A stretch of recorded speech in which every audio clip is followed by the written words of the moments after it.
விஜய் வேறு என்ன சொல்லுவார்னு எதிர்பார்க்குறீங்க? நாங்கள் இல்லைங்க, நாங்கள் 3வது இடம், திமுக வெர்சஸ் அதிமுக, நாங்கள் 3வது இடம் நான் சொல்லுவார்?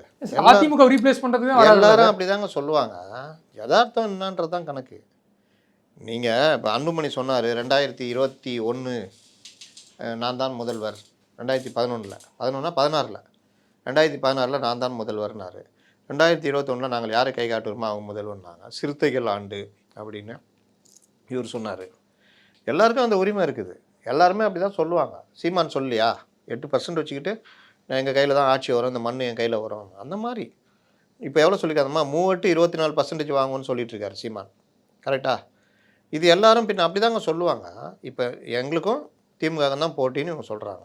எத்தனை இடத்துல இவங்க திமுகவுக்கு எதிராக இவங்க டஃப் கொடுக்குறாங்க, மக்கள் பிரச்சனையில் இவங்க எவ்வளோ இறங்கி பண்ணுறாங்க, அதிமுகவுக்கும் இவங்களையும் கம்பேர் பண்ணால் இவங்க என்ன பண்ணுறாங்க, இதெல்லாம் இருக்குல்ல.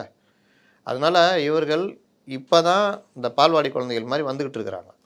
இதை வச்சுக்கிட்டு இந்த இது எதுவுமே பண்ண முடியாது. இன்னொன்று இவர் வாங்குகிற தனியாக நின்று எந்த கட்சியும் ஜெயிக்க முடியாதுன்றது தான் சமீபத்திய வரலாறு.